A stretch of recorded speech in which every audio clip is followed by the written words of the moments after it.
Hello बच्चों, आज हम कक्षा 10 का पाठ 9 पढ़ेंगे और उसमें हम एक इम्पोर्टेंट टॉपिक पढ़ने जा रहे हैं जो कि इस सूत्र से संबंधित प्रश्नों को हल करने में हमारी सहायता करता है।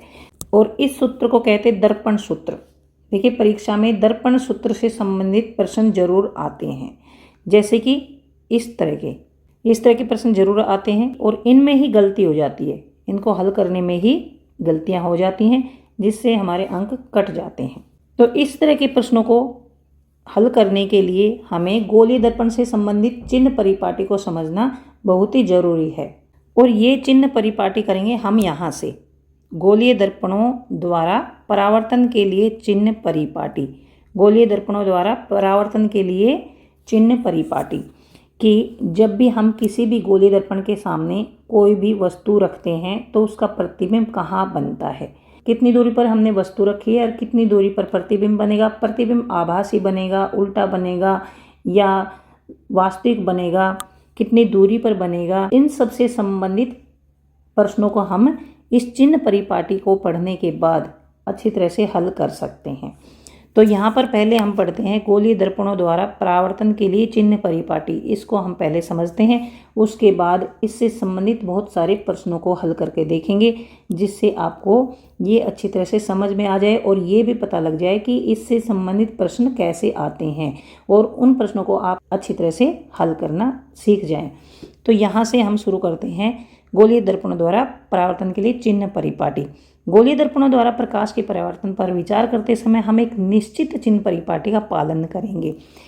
गोलीय दर्पणों में जो प्रकाश का परावर्तन होता है उससे संबंधित जो भी समस्याएं हैं उनको हल करने के लिए हम एक निश्चित चिन्ह परिपाटी का पालन करते हैं, जिसे कहते हैं नई कार्तीय चिन्ह परिपाटी। इस परिपाटी में दर्पण के ध्रुव को मूल बिंदु मानते हैं। तो देखिए, आपने ग्राफ जरूर पढ़े होंगे, ग्राफ जरूर पढ़े होंगे। इसमें ये एक्स एक्सिस होता है, यहाँ पर एक्स डैश, ये वाई एक्सिस होता है, यहाँ पर वाई डैश।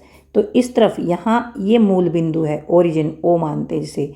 इस तरफ जो भी संख्याएं होती हैं वो धनात्मक होती हैं और ये ऊपर वाई की तरफ भी धनात्मक होती हैं। इस तरफ जो भी संख्याएं होती हैं वो ऋणात्मक होती हैं और वाई डैश की तरफ भी संख्याएं ऋणात्मक होती हैं।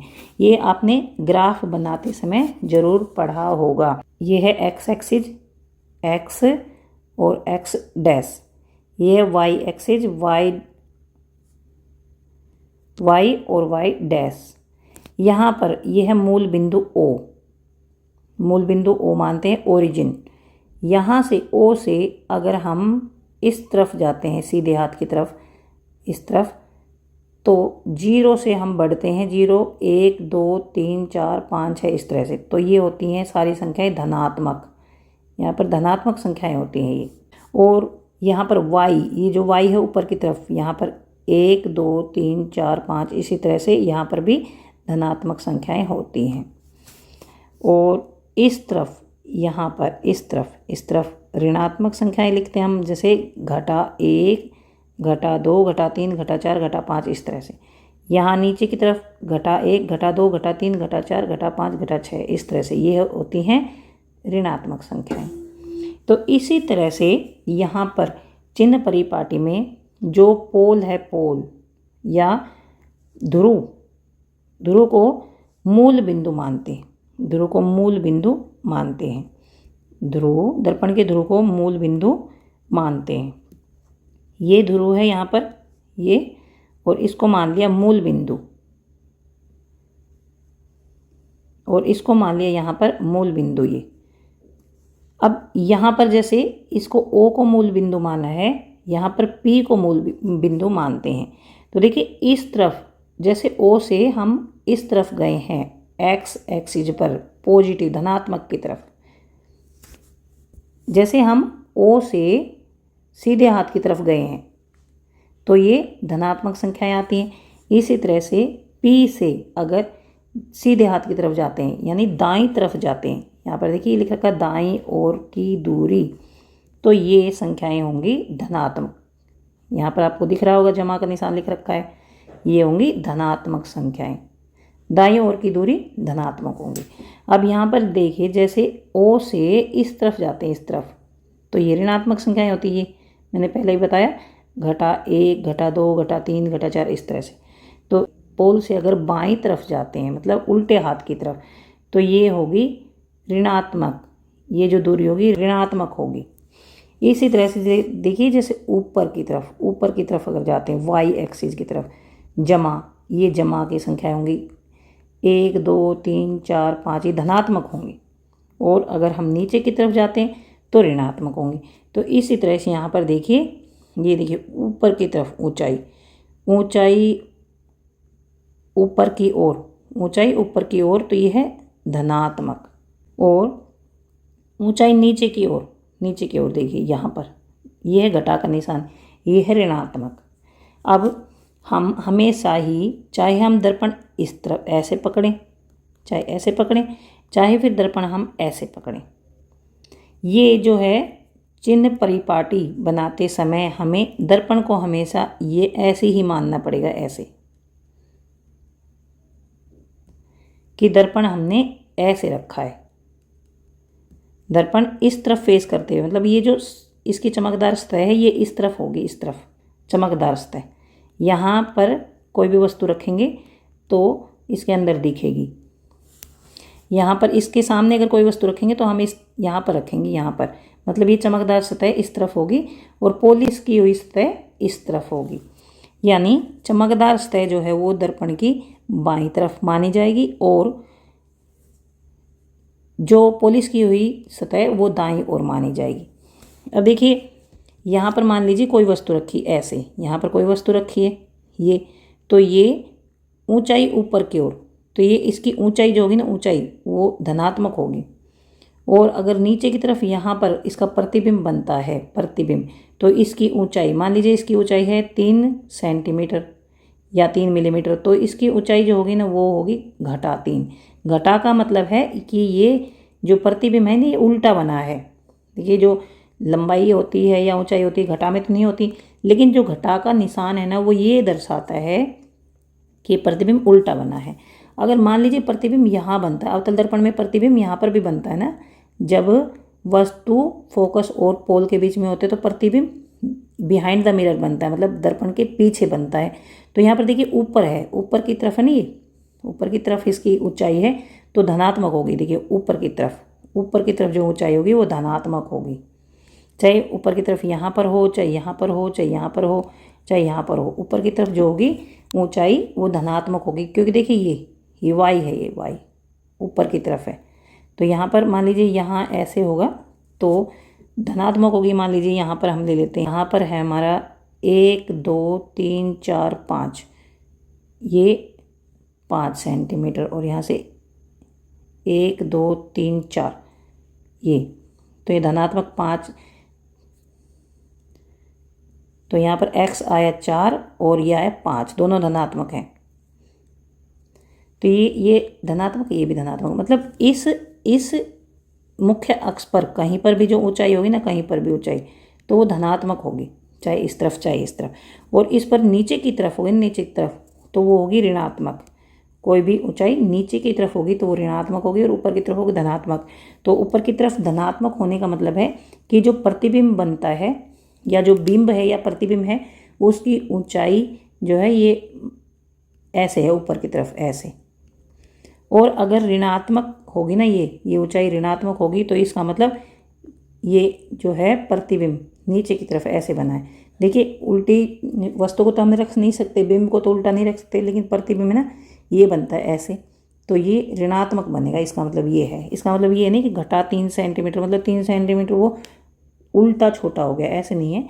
क्योंकि जो लंबाई होगी वो तो कुछ ना कुछ तो होती है, लेकिन घटा 3 का मतलब कि ये जो है ना, ये यहाँ से लेकर यहाँ तक ये 3 सेंटीमीटर है, लेकिन ये उल्टा है,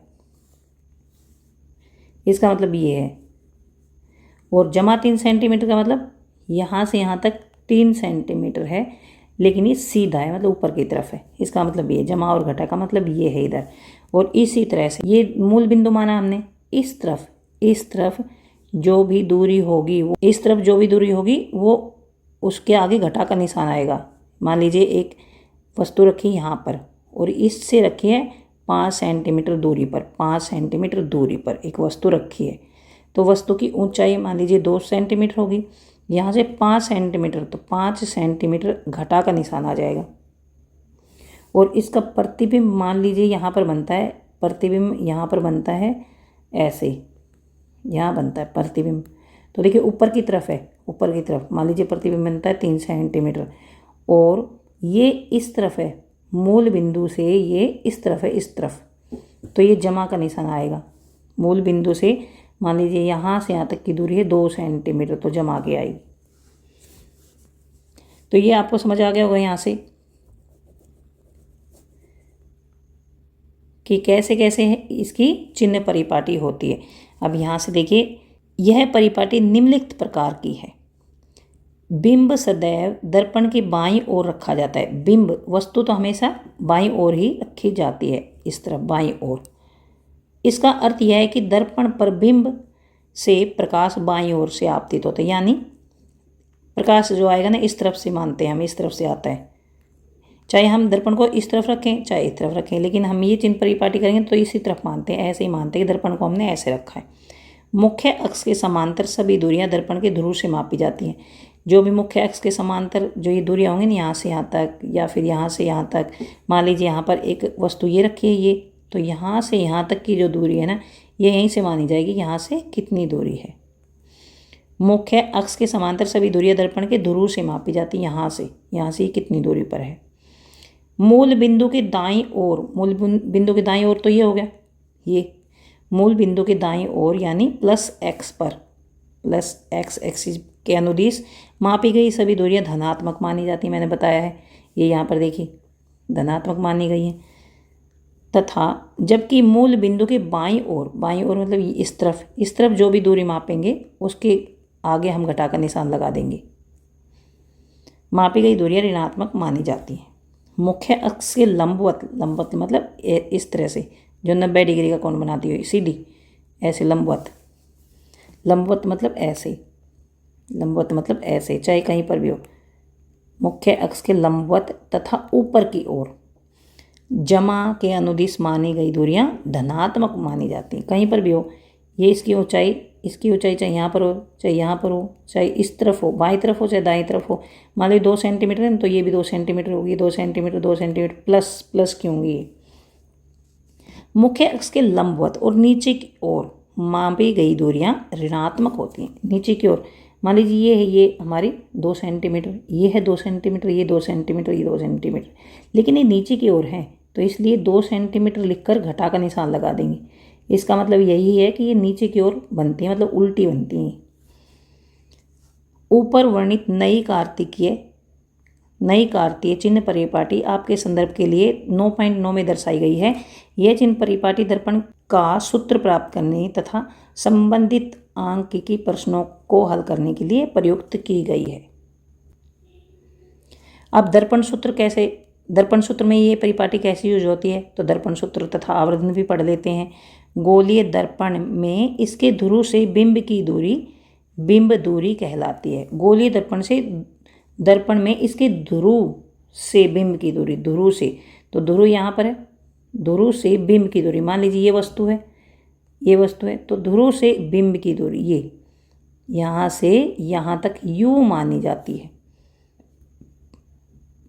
ध्रुव से बिंब की दूरी ये यहाँ पर पोल P मान लेते हैं, यहाँ पर x एक्सिस है, तो ध्रुव से मान लीजिए ये कोई वस्तु यहाँ पर रखी है, यहाँ पर इससे यहाँ तक की दूरी को u माना जाता है, बिंब दूरी u कहलाती है। दर्पण के ध्रुव से प्रतिबिंब की दूरी v कहलाती है। मान लीजिए इसका प्रतिबिंब बना यहाँ पर मान लेते हैं इसका प्रतिबिंब, तो यहाँ से यहाँ तक की दूरी v मानी जाती है, v प्रतिबिंब की दूरी। ध्रुव से बिंब की दूरी u कहलाती है, ध्रुव से प्रतिबिंब की दूरी v कहलाती है। आपको पहले ही ज्ञात है ध्रुव से मुख्य फोकस की दूरी फोकस दूरी कहलाती है। ये मान लीजिए यहाँ पर फोकस बिंदु है, तो ध्रुव से फोकस बिंदु की दूरी फोकस दूरी कहलाती है, जिसको f से डिनोट किया जाता है।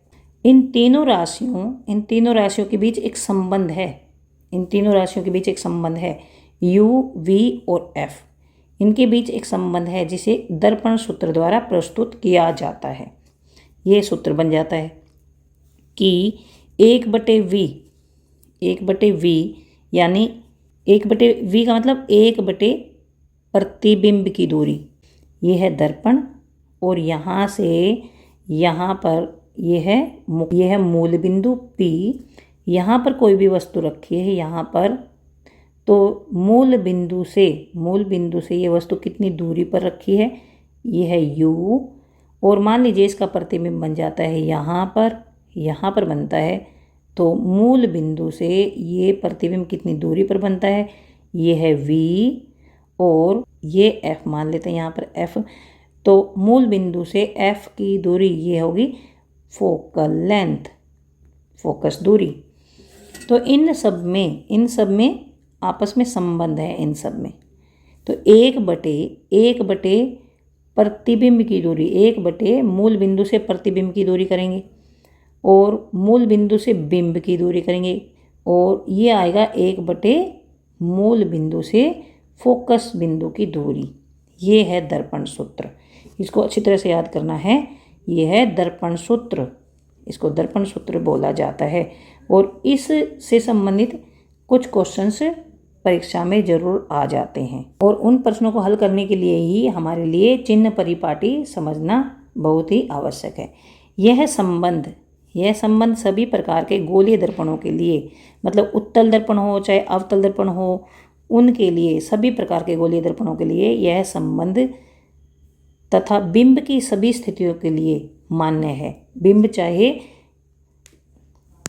चाहे अनंत पर है, चाहे C से परे है या C पर है, या F और C के बीच में, या P और F के बीच में, बिंब की सभी स्थितियों के लिए यह मान्य है, और सभी गोलीय दर्पणों के लिए यह जो सूत्र है यह मान्य है।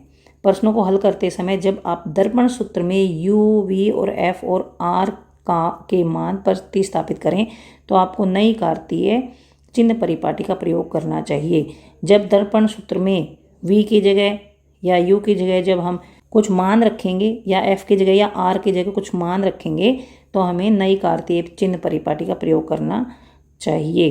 तो देखिए R क्या है, R है जैसे ये दर्पण है और ये है सेंटर C, तो P से C की दूरी R होती है, रेडियस। इस दर्पण की वक्रता त्रिज्या होती है रेडियस, और जो R होती है उसका आधा होता है फोकस दूरी F, या फिर जो F यहाँ पर है, यहाँ पर F है, और यहाँ से यहाँ तक की दूरी छोटा f है, तो यहाँ इसको ऐसे भी लिख सकते हैं R = 2f। ये तो जब दर्पण सूत्र में U, V, F और R का मान रखा जाता है तो हमें घटा लगाना है या जमा लगाना है, ये भी घटा का निशान लगाना है या जमा का निशान लगाना है, ये भी हमें ध्यान रखना होगा। अब इसमें आवर्धन से संबंधित भी प्रश्न आ जाते हैं। इस चिन्ह परिपाटी से संबंधित है, ये भी चिन्ह परिपाटी का यूज होगा इसमें भी। गोलीय दर्पण द्वारा उत्पन्न आवर्धन वह आपेक्षिक विस्तार है जिससे ज्ञात होता है कि कोई प्रतिबिंब बिंब की अपेक्षा कितना गुना आवर्धित है। देखिए हमने ये पढ़ा है कि जब भी हम किसी भी दर्पण के सामने बिंब रखते हैं तो उसका प्रतिबिंब छोटा बनता है या बड़ा बनता है, कितने गुना आवर्धित होता है, कितने गुना बड़ा बनता है, या कितने गुना छोटा बनता है। तो देखिए आवर्धन का मतलब होता है बड़ा करके दिखाना। जैसे मान लीजिए ये हमने बिंब रखा है दर्पण के सामने और हमें दिखाई देगा इतना बड़ा, तो ये हो गया इसका आवर्धन। दर्पण ने इसको आवर्धित कर दिया और इतना बड़ा हो गया।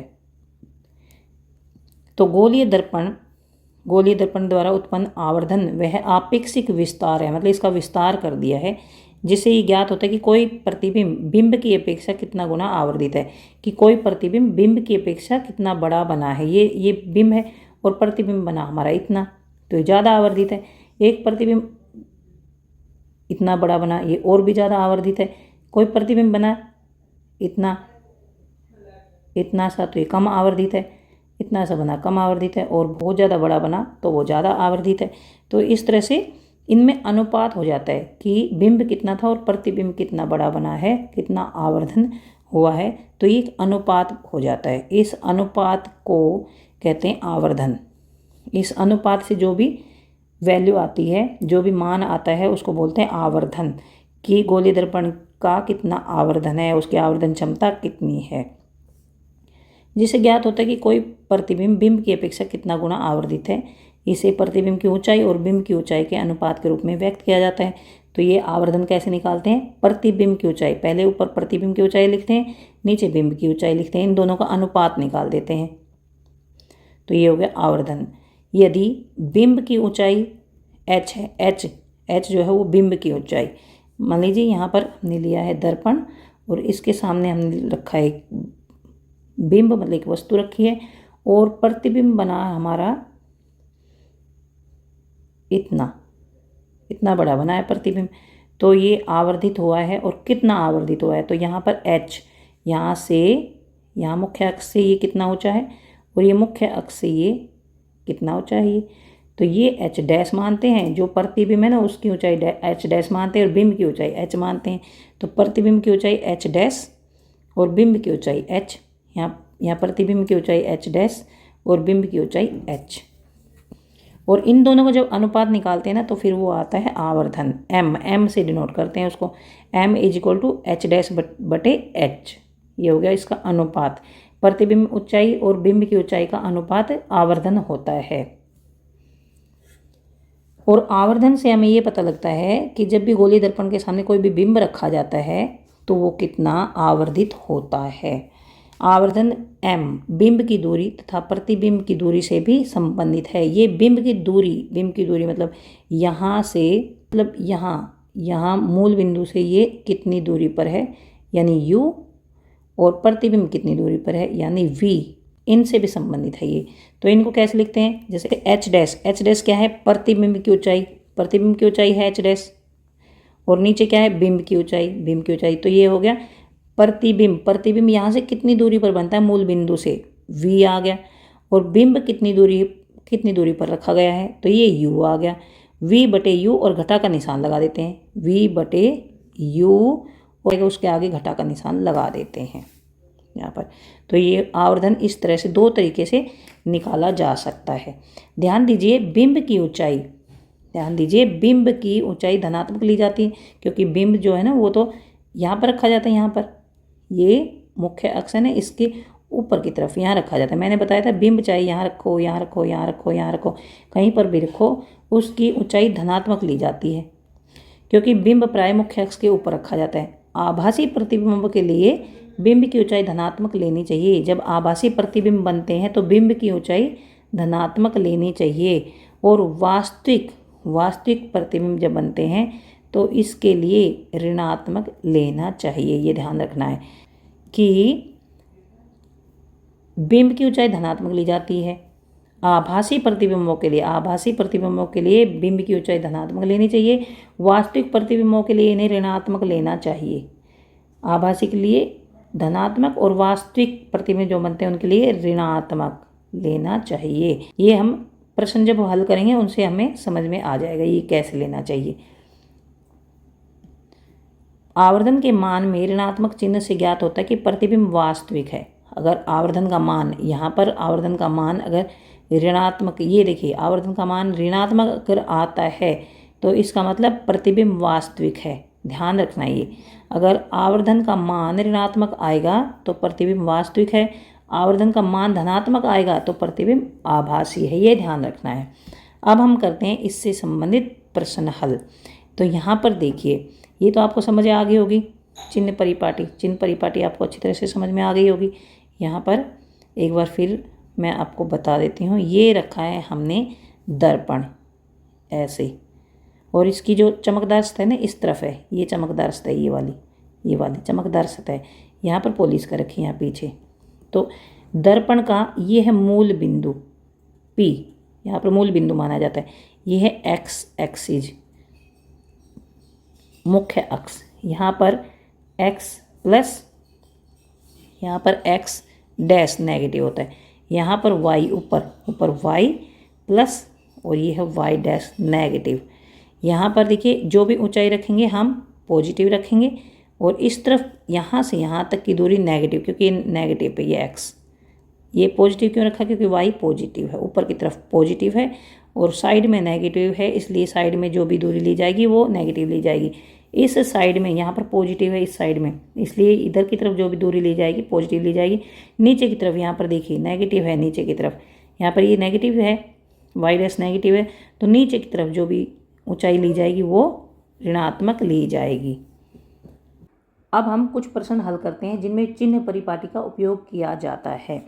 तो इसमें पहला है, उदाहरण 9.1 है, किसी ऑटोमोबाइल के पीछे का दृश्य देखने के लिए उपयोग होने वाले उत्तल दर्पण की वक्रता त्रिज्या ये है। तो देखिए चिन्ह परिपाटी बनाते समय हम क्या करते हैं, क्या रूल है कि ये एक्स एक्सिस बना लिया हमने, एक्स एक्सिस बना लिया, यहाँ पर प्लस और यहाँ पर एक्स डैश जो है वो है माइनस, यहाँ पर घटा, और यहाँ पर हम दर्पण बनाते हैं। अब उत्तल दर्पण बनाया है तो इस तरह, उत्तल दर्पण है तो इस तरह बनेगा, यहाँ पर ऐसे। अब इसकी वक्रता त्रिज्या, तो देखिए ये वक्र किस तरफ है, ये अंदर की तरफ वक्र है, तो इसकी वक्रता त्रिज्या इस तरफ आएगी।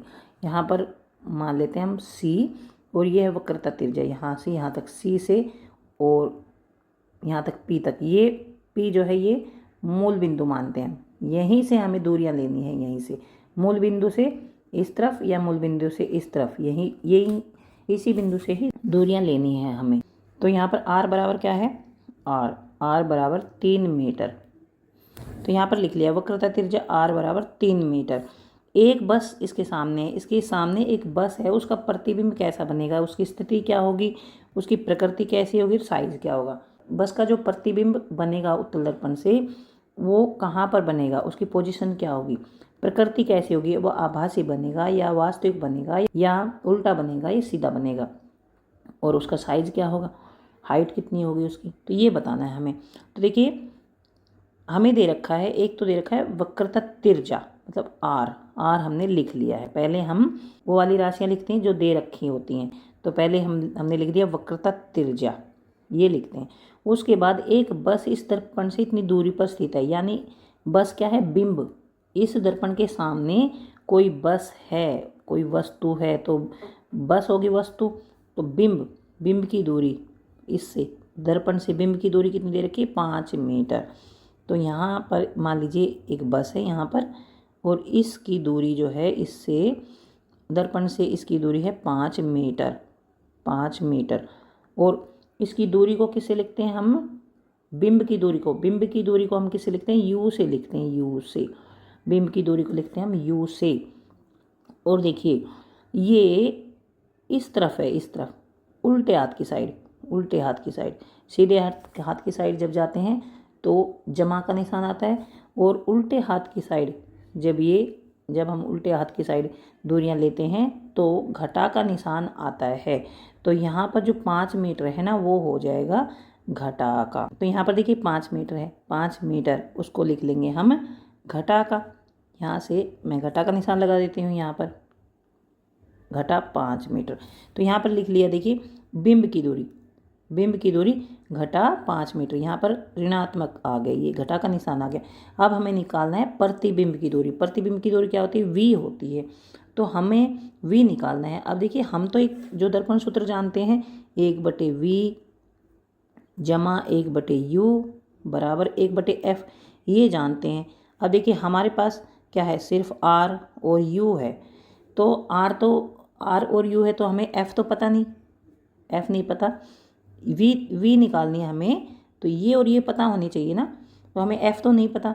अब f हम कैसे निकाल लेंगे, जो f होता है ना, f जो होता है वो जो r होता है ना, r रेडियस का आधा होता है, ये है रेडियस, ये जो त्रिज्या है, ये त्रिज्या है ना, इसका आधा होता है यहाँ पर f, ये यहाँ से यहाँ तक की दूरी, तो ये लिख लिया। अब यहाँ से f कितना आ गया, r कितना है, 3 है, 3/2 आ गया, तो इसको पॉइंट्स में अगर बदलते हैं तो 1.5 मीटर आ गया f, यहाँ पर f इतना आ गया है।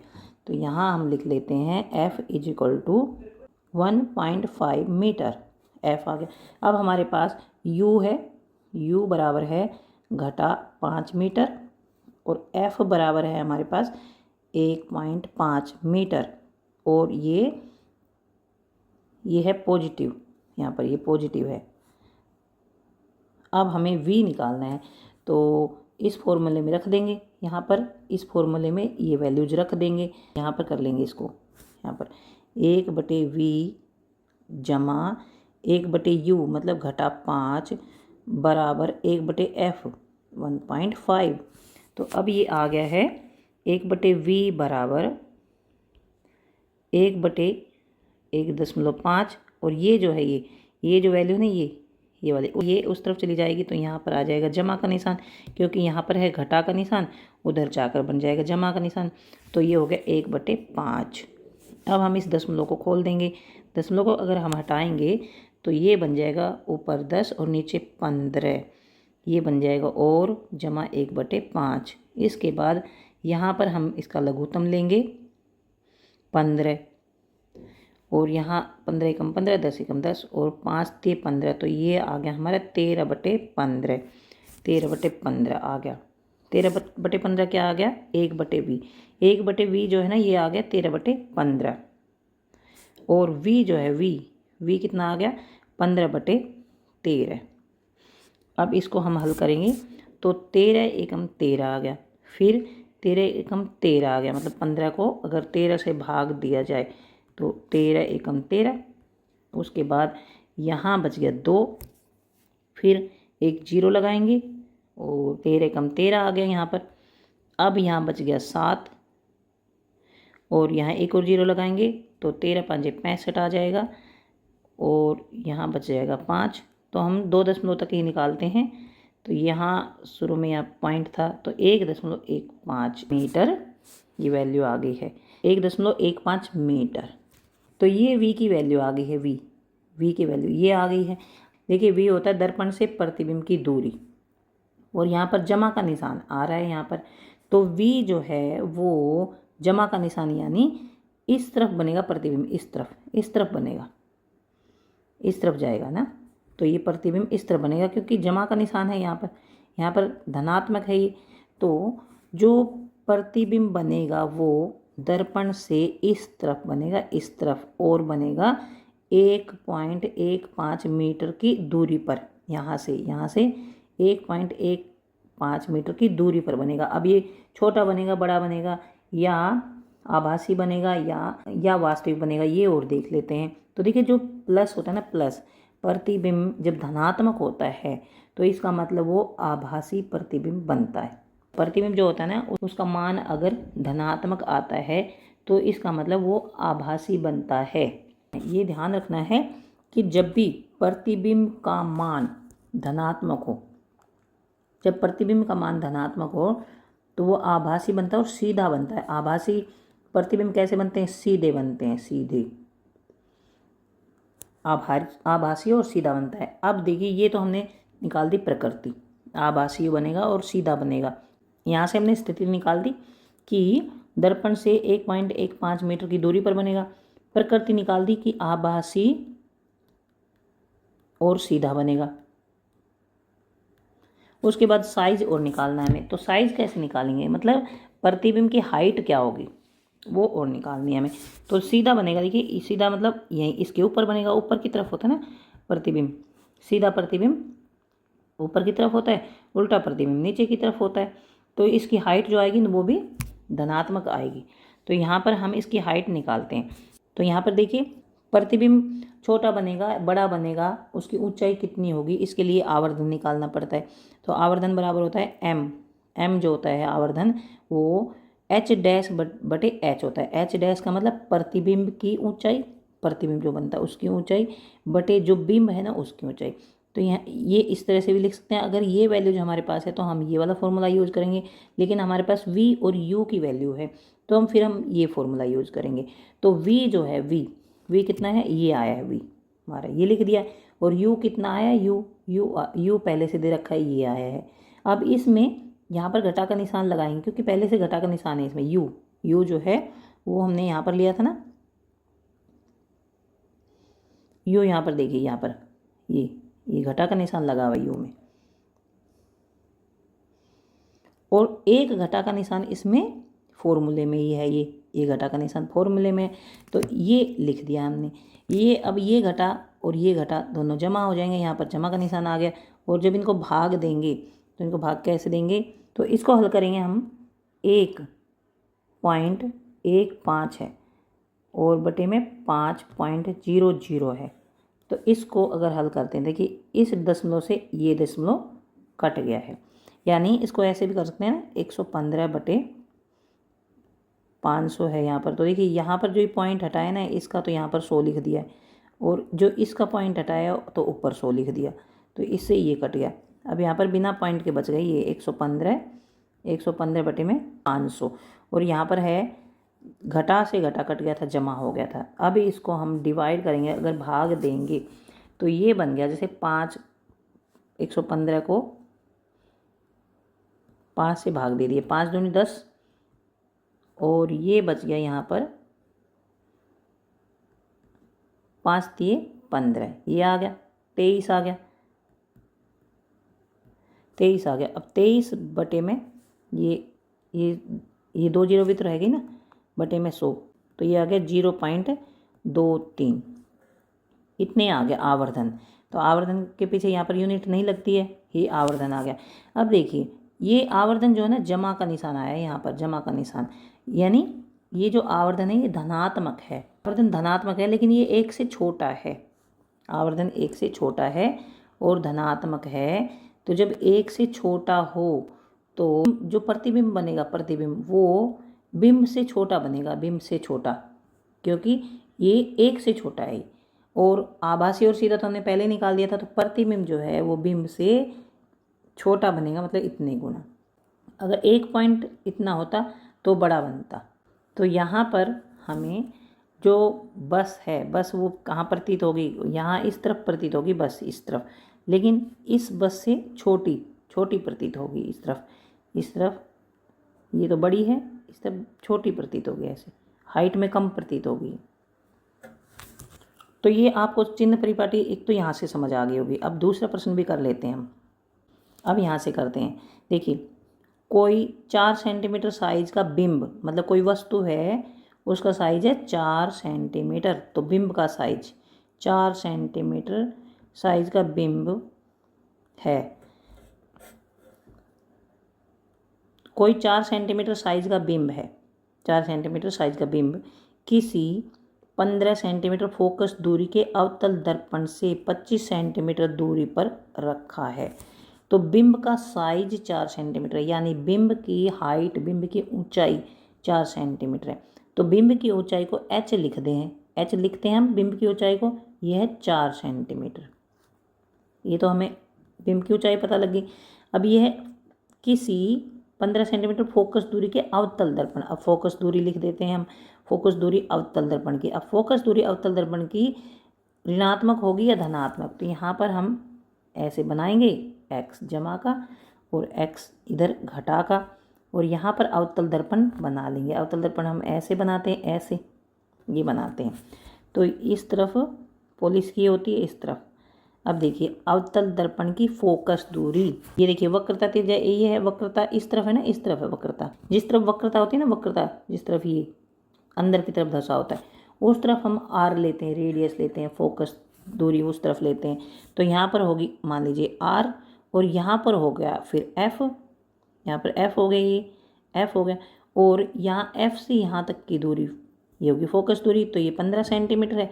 लेकिन ये किस तरफ है, ये इस तरफ है, इस तरफ बाईं तरफ, तो ये आ गया घटा का, ये जो है ये घटा के होगी, ये जो f है ना, f वो होगी घटा 15 सेंटीमीटर। तो यहाँ पर लगा दिया निशान घटा का, घटा 15 सेंटीमीटर। अब अवतल दर्पण से 25 सेंटीमीटर दूरी पर रखा है कोई इतने साइज का एक बिंब, अवतल दर्पण से 25 सेंटीमीटर दूरी पर। तो यहाँ पर रखा हुआ ना, क्योंकि इसी तरफ रखते हैं वस्तु, इस तरफ रखते हैं वस्तु को, तो ये वस्तु जो है, ये वस्तु ये अवतल दर्पण से 25 सेंटीमीटर दूरी पर, तो देखिए यहाँ पर 15 है, ये यहाँ तक। अब 25 सेंटीमीटर मतलब यहाँ पर रखी, यहाँ पर ये वस्तु यहाँ पर रखी है, यहाँ पर ये वस्तु रखी है, ये भी इसी तरफ रखी है, ये भी इसी तरफ है ना, इसी तरफ। तो इस तरफ की जो दूरियां होती हैं उसको हम घटा में लेते हैं, तो इसको लिख दिया है घटा 25, और u लिखते हैं हम, u बराबर u बराबर घटा 25। ये अगर आपको साइन समझ आ गए तो फिर आप इसको हल कर सकते हैं आराम से।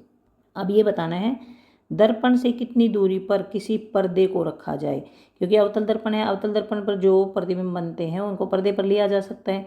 तो पर्दे पर लिया जा सकता है वो होते हैं वास्तविक, वो प्रतिबिंब होते हैं वास्तविक और उल्टे होते हैं वो। तो दर्पण से कितनी दूरी पर पर्दे को रखा जाए कि स्पष्ट प्रतिबिंब प्राप्त हो। तो पर्दे पर जो प्रतिबिंब प्राप्त होते हैं वो कौन से होते हैं, वास्तविक होते हैं और उल्टे होते हैं। जो वास्तविक प्रतिबिंब होंगे ना वो उल्टे होंगे, आभासी होंगे वो सीधे होंगे। तो दर्पण से कितनी दूरी पर, मतलब कितनी दूरी पर पर्दे पर वो प्रतिबिंब बनेगा, यानी प्रतिबिंब की दर्पण से कितनी दूरी होगी, प्रतिबिंब की दूरी निकालनी है हमें। प्रतिबिंब की दूरी कितनी होगी, तो प्रतिबिंब की दूरी क्या होती है, v होती है। प्रतिबिंब की दूरी v होती है, तो v निकालना हमें। उसके बाद प्रतिबिंब की प्रकृति तो हमने वास्तविक और उल्टा बता दिया, वास्तविक और उल्टा, और साइज भी बताना है, साइज मतलब हाइट बतानी। तो अगर हमें देखिए u तो हमारे पास पहले से है, ये u है, और h भी है, वैसे तो h भी है। अगर हम h से निकालना चाहें तो h से भी इसका साइज निकाल सकते हैं, u और v से भी। तो हम v निकाल लेंगे पहले। तो v हम कैसे निकालेंगे, यहाँ से ये वाला फॉर्मूला लगाएंगे, ये वाला फॉर्मूला। अब यहाँ पर ये ध्यान रखना, देखिए 1/v जमा 1/u। तो u कितना है, घटा का 25, ये है हमारे पास, ये घटा का 25। तो यहाँ पर लिखेंगे 1/25 और बराबर का निशान 1/f। तो f कितना है, घटा का 15 है हमारे पास। तो यहाँ पर लिखेंगे 1/15। अब 1/v बराबर 1/15, यहाँ पर लिख लेती हूँ मैं 1/v जमा 1/25, और ये हो गया यहाँ पर 1/15। 1/v बराबर 1/15, इधर जाकर जमा हो जाएगा 1/25। अब 25 और 15 का जब एलसीएम हम निकालेंगे तो ये आएगा, हम लघुत्तम निकालेंगे ऐसे, 15 और 25 का निकालते हैं ना ऐसे, 5 × 15, 5 × 25 से 5 × 15 75 आ जाएगा, 75 इसका लघुत्तम आ जाएगा। तो ये आएगा घटा 5 इधर और जमा का 3, तो ये आ जाएगा घटा 2/75। 1/v बराबर घटा 2/75 आएगा, और v बराबर घटा 75/2 आ जाएगा। और इसको अगर हम सोल्व करेंगे तो घटा 37.5, और सेंटीमीटर है तो सेंटीमीटर। v तो v मतलब जो प्रतिबिंब बनेगा ना वो बनेगा घटा 37.5, और घटा किस तरफ आता है, इसी तरफ आता है, इस तरफ आता है, तो इस तरफ बनेगा। और इससे भी हमें पता लग गया कि वास्तविक जो प्रतिबिंब बनते हैं अवतल दर्पण के सामने ही बनते हैं, इस तरफ बनते हैं, इस तरफ, इसलिए इन पर घटा का निशान आता है। यहाँ से दूरी पर घटा का निशान आता है। तो यहाँ से पोल से 37.5, यहाँ से 37.5 दूरी पर और नीचे की तरफ यहाँ उल्टा प्रतिबिंब बनेगा, उल्टा प्रतिबिंब बनेगा, वास्तविक बनेगा। मतलब यहाँ पर एक पर्दा रखना पड़ेगा हमें जिस पर इसका प्रतिबिंब लिया जा सके, इसका प्रतिबिंब इस पर लिया जा सके।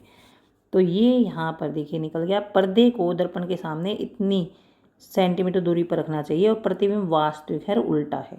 तो अब ये आपको अच्छी तरह समझ आ गया कैसे चिन्हों का उपयोग किया जाता है। अब हमें जो प्रतिबिंब है उसकी हाइट निकालनी है कि प्रतिबिंब छोटा बनेगा या बड़ा बनेगा, ये भी देखना है। तो यहाँ से आवर्धन निकालेंगे h'/h। तो यहाँ से प्रतिबिंब की हाइट भी निकालेंगे। अब हमारे पास ये दोनों है, ये v भी है और u भी है। तो यहाँ पर हमारे पास h भी है, h भी दे रखा है, v भी है और u भी है। तो यहाँ से हम h' निकाल लेंगे। अब h' किस लिए निकालेंगे, प्रतिबिंब की ऊंचाई कितनी है, प्रश्न में पूछा है प्रतिबिंब की ऊंचाई बताइए। यहाँ पर देखिए प्रतिबिंब की प्रकृति और साइज बताइए। तो ये प्रकृति पता लगी कि ये वास्तविक है और इस तरफ ही बनेगा। अब साइज बताइए, उसका साइज बताइए। प्रकृति हमें पता लगी कि वास्तविक और उल्टा बनेगा, लेकिन साइज का नहीं पता लगा है। तो साइज हम यहाँ से निकालेंगे कि बिंब का साइज ये दे रखा है, और u और v भी हमें पता लग गया। तो यहाँ से हम यहाँ से निकाल लेंगे। यहाँ पर हम रख देंगे, जैसे यहाँ पर है h'/h घटा वी बटे यू। तो एच डैश हमें निकालनी है, तो यहाँ पर एच की वैल्यू रख देंगे। तो एच डैश बराबर एच और घटा का निशान वी बटे यू, ये हो गया ना। अब हम इनकी वैल्यूज रख देंगे। तो एच की वैल्यू क्या है, एच की वैल्यू हमारे पास है कि एच की वैल्यू दे रखी 4 सेंटीमीटर, तो 4 लिख दिया। वी की वैल्यू दे रखी है 4 गुना में वी कितना है, घटा 37.5 और बटे में घटा 25। और यहाँ पर ये वाला घटा का निशान देखिए, ये वाला जो घटा का निशान है ना, ये वाला, ये घटा का निशान ये भी लगेगा यहाँ पर। तो यहाँ पर हम लगा देंगे ये। अब इसको हम अगर हल करते हैं तो ये आ गया, घटा से घटा कट गया तो जमा आ गया। अब 5 से पहले इसको काट लेते हैं, 5 से पहले इसको दशमलव काटाएंगे, दशमलव काटाएंगे तो यहाँ पर बन गया 10 नीचे। और इसको अगर 5 से काटेंगे, 5 5 25 हो गया, 5 7 35 और 5 5 25 हो गया। अब फिर दोबारा 5 से काटेंगे, 5 एकम 5 हो गया और यहाँ हो गया 5 एकम 5, 5 5 25 हो गया। अब फिर दोबारा इसको 5 दूनी 10 हो गया, 5 तिये 15 हो गया।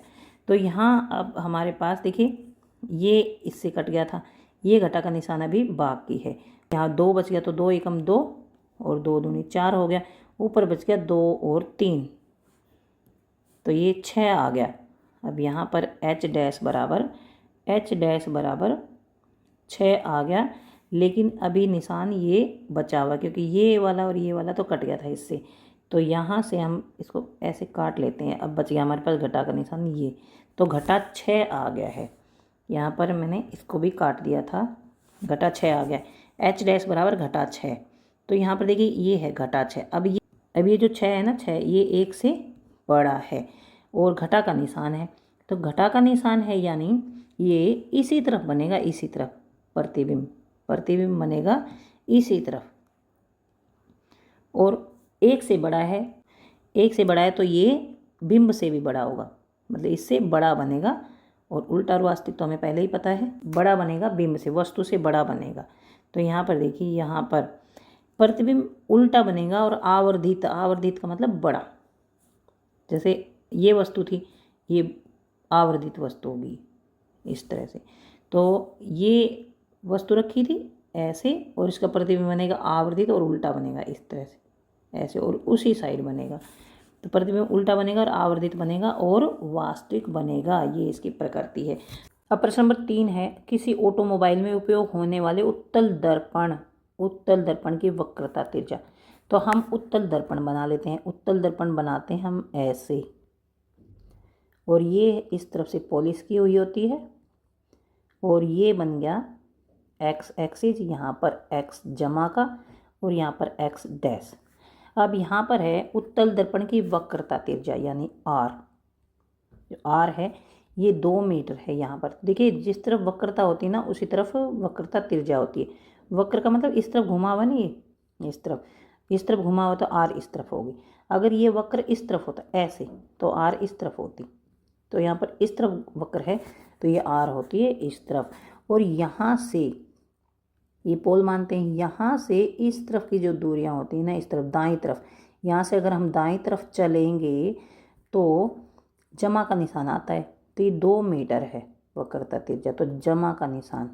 इसके बाद यदि इस दर्पण द्वारा किसी कार की दूरी निर्धारित की जाती है, इस दर्पण द्वारा किसी कार की दूरी यानी इस दर्पण के सामने कोई भी कार खड़ी है, यहाँ पर मान लीजिए कोई भी कार खड़ी है और इसकी दूरी इस दर्पण से इस तरफ जाएंगे तो घटा का निशान आता है, घटा का निशान दाईं तरफ।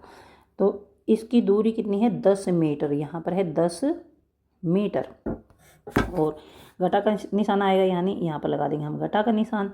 अब हमें बताना है प्रतिबिंब की स्थिति, यानी प्रतिबिंब कहाँ पर बनेगा, प्रतिबिंब का आकार क्या होगा, प्रतिबिंब उल्टा बनेगा या सीधा बनेगा, वास्तविक बनेगा या आभासी बनेगा। तो देखिए ये ध्यान रखना है, वास्तविक प्रतिबिंब उल्टे बनते हैं, आभासी प्रतिबिंब सीधे बनते हैं। अगर हमें पता लग जाए सीधा बनेगा तो यानी आभासी बनेगा, अगर ये पता लग जाए आभासी बनेगा तो हम बताएंगे सीधा बनेगा। और वास्तविक उल्टे बनते हैं।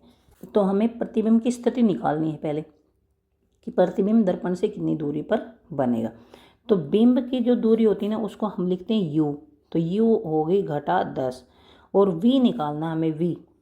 पहले आता है बिंब फिर आता है प्रतिबिंब, पहले आता है u फिर आता है v। प्रतिबिंब की दूरी होती है v, हमें v निकालना है। तो हमारे पास जो दर्पण सूत्र है ये 1/v जमा 1/u बराबर 1/f। तो यहाँ पर हम ऐसे लिख लेते हैं भाई 1/v जमा 1/u बराबर 1/f होता है। अब 1/v बराबर 1/f घटा 1/u। अब ये 1/f कहाँ से लाएं हम, क्योंकि हमारे पास तो r है, f कहाँ से लाएं।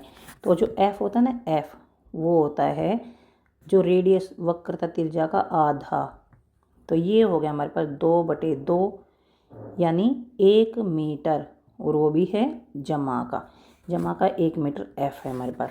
तो यहाँ लिख देंगे हम 1/v निकालेंगे, तो यहाँ लिख देंगे हम 1/v निकालेंगे, ये हो गया 1/f यानी 1/1 घटा 1/u। u हमारे पास कितना दे रखा है u हमारे पास है ये घटा 10। तो यहाँ पर लिख देंगे घटा 10।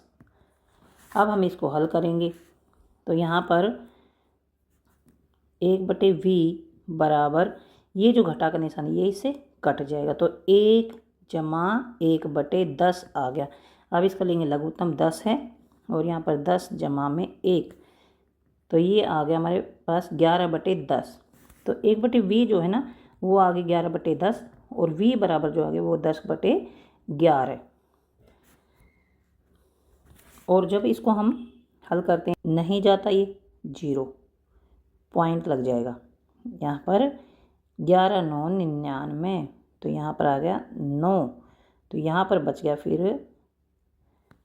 1 बच गया। तो यहाँ पर एक और 0 लगाएंगे, तो यहाँ अगर इसको उतारते हैं तो ये बन गया 10, एक और 0 लगाएंगे यहाँ पर तो 11 9 99, मतलब इसको राउंड फिगर में अगर हम करेंगे तो 0.91 आ जाएगा और ये आएगा जमा का। और अगर वैसे ही रखेंगे तो 10/11 भी रख सकते हैं, चाहे तो ऐसे लिख सकते हैं ऐसे, चाहे फिर ऐसे लिख सकते हैं। तो मैं यहाँ से ये सब मिटा देती हूँ, अगर लिखा रहने देती हूँ तो देखिए पहले हम करेंगे ये, फिर इसके बाद ये, फिर इसके बाद ये, फिर इसके बाद ये, फिर हम पहुँच गए यहाँ पर भाग किया है और फिर ये आ गया है ये। तो यहाँ पर देखिए ये ऐसे कर रखा है, तो यहाँ पर ये लिख रखा है। अब यहाँ 0.91, तो देखिए 1 से कम है ना, ये 1 से कम है और जमा का निशान है, तो यहाँ पर है जमा 0.91 जमा का निशान है। तो इसका मतलब दर्पण के पीछे बनेगा और आभासी बनेगा, दर्पण के पीछे और आभासी। तो यहाँ पर देखिए इस तरफ बनेगा, इस तरफ यहाँ पर, तो ये तो दर्पण के पीछे है ना, दर्पण के आगे तो कार है, ये दर्पण के पीछे बनेगा प्रतिबिंब। तो दर्पण के पीछे कौन सा प्रतिबिंब बनता है, आभासी बनता है। तो दर्पण के पीछे इतनी दूरी पर बनेगा 0.9, देखिए 2 मीटर तो ये हो गया, तो 0.9 यानी यहाँ पर बन जाएगा, यहाँ पर प्रतिबिंब बनेगा, यहाँ पर इस तरफ इतनी दूरी पर बनेगा। अब हम निकालेंगे कि दर्पण जो है वो कितना ऊंचा बनेगा, मतलब इस कार से छोटा बनेगा या बड़ा बनेगा, ये ऊंचा बनेगा या नीचा बनेगा, तो ये निकालेंगे। अब हम आवर्धन लिखते हैं प्रतिबिंब की ऊंचाई बटे बिंब की ऊंचाई, या फिर प्रतिबिंब की दूरी बटे बिंब की दूरी घटा का निशान।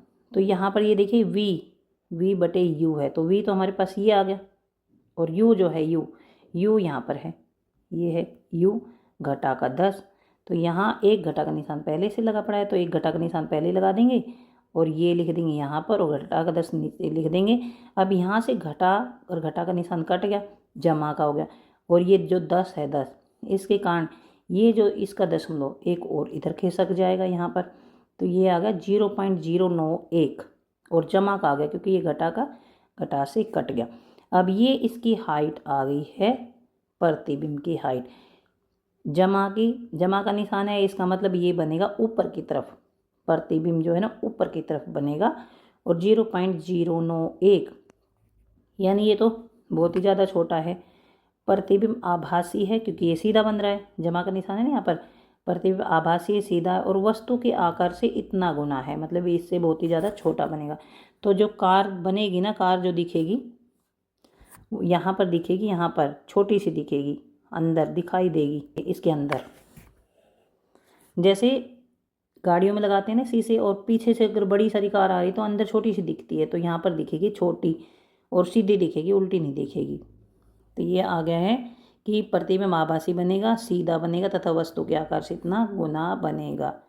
ये अब ये है प्रश्न, कोई 6 सेंटीमीटर आकार की वस्तु किसी 15 सेंटीमीटर फोकस दूरी के अवतल दर्पण से 20 सेंटीमीटर दूरी पर है।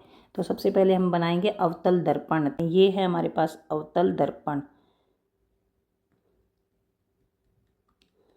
यहाँ पर ये हम एक्स एक्सिस बना लेते हैं, यहाँ पर जमा का और यहाँ पर घटा का। ये है पी से हम दूरी लेते हैं, अगर इस तरफ लेंगे तो जमा के आएंगे और इस तरफ लेंगे तो घटा के आएंगे।